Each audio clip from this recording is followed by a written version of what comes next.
What's up mga kabugnoy? Andito na naman po ang inyong kabugnoy. Nagbabalik. Umagang kay ganda nga po. Medyo madilim-dilim pa ho. Ako ho'y mag-iigib na at bagong gising. Gawa nang hindi ho pwedeng pa bagal-bagal ho. May trabaho ho ako. Gawa nang akin ho mag-iina yata ho'y tulog pa. Hindi ko naman ho ginigising na ho yun. Pagkagarni hong walang pasok. At ako na lang ho sa dyan nag-iigib ho din eh. Wow! Mapiro magising yung aking panganay. Di baka sakali naman ho ako'y tulungan pag-iigib. Ay talagang bagong gising pa ho na si Kabugnoy eh. Talagang ang mukha ho na hindi pa halos may pinta eh. Ay tingin nyo naman ho. Talagang hindi pa ho mumugho eh. Talagang ang buhok ay gulo-gulo pa. Ay talaga hong pakaramdam ko nga ho niyan eh, si Kabugnoy eh.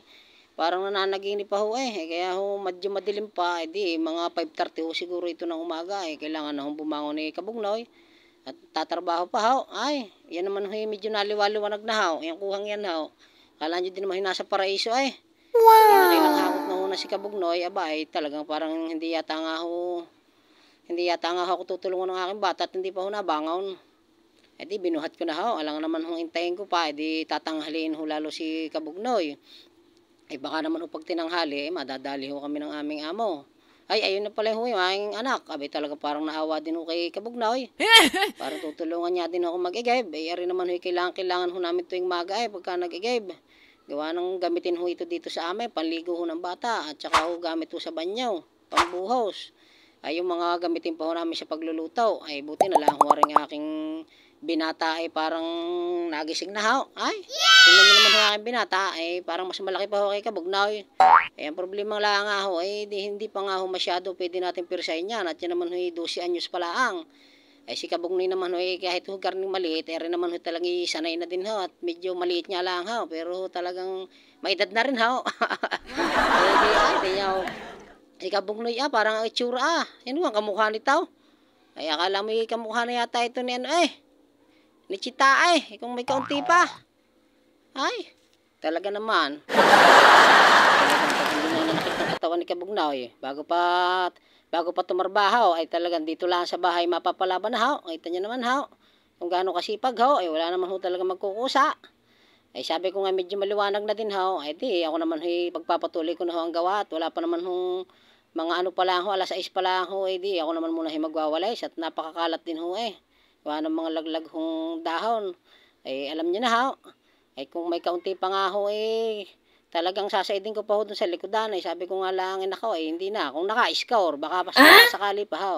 Baka sakaling ugug ko pa rin mga puno din para lang ho mawalsan. Di ba di tuwan-tuwa ako sana si Kabugnoy kung gayon.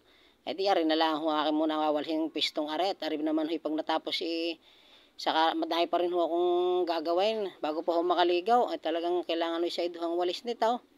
At talaga kung maiipon ho pagka hindi ho winalsan, gawa ng kasama din naman ho tingnan. Pagka gayang kalat na kalat, pangit na nga ho ang bahay ko, napakakalat pa. Di kaya sa mga hong tingnan ho pagka may ibang bisita na dumating makikitang gayaan, di nakakahiya ho pagka gayon.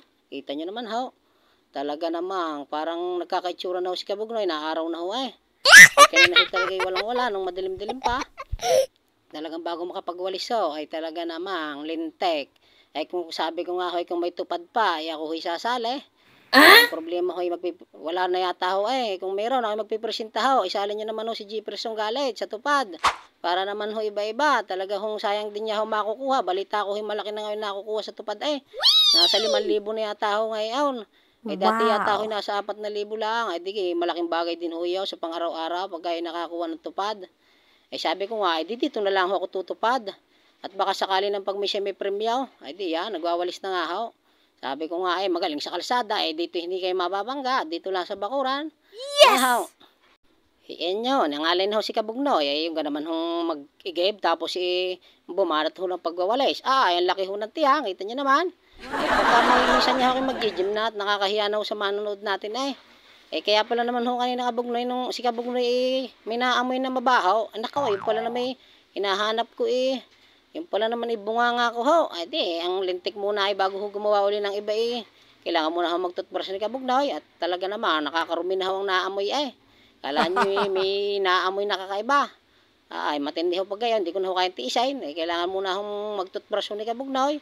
Pero sa totoo naman ho, si Kabugnoy naman ho, bago naman ho matulog yan, talaga namang nagtututbrush din ho yan. Kahit lasing na lasing yan, hindi maaaring hindi ho magtututbrush at ang sama naman ho sa bibig. Para ho kayo may graba pagising sa umaga. Sabi ko kahit ako na may total ho tapos na magtutbrush, di ilalabas ko na ho itong aking tricycle din At nang ari naman ho malinisan kahit kaunti. Hindi naman ho pwedeng laging gamit lang tayo ng gamit.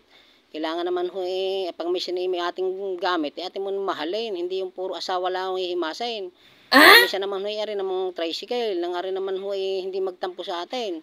At ari naman kasama natin sa pamumuhay. At ari paghatid ko pa ng bata, pang sundo, at saka sa service ko.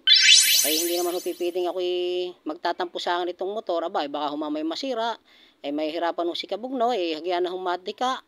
Ari naman ho ibinili ko din lang naman ho na rin sidecar na rin. Sa totoo lang ho, ari sumali pa ho ko sa paluwagan. At isang pagsahod ko ho, yun, tsaka ako pinagpagawa na rin sidecar. At sabi ko nga, hindi kami kakasya din sa single ho Baka ho kami mabaliktad, ang dami naman ho namin. Bago po magkagarni si Kabugno, napakahirap din ho pinagdaanan. Ari naman ho motor kong ito, hindi naman ho ako magkakagarni ho kundi ho gawa ng aking boss. Yung boss ko ho dati, napanood ho ako dating naiyak. At ang sabi nga, akin daw isang tricycle noon, binatak.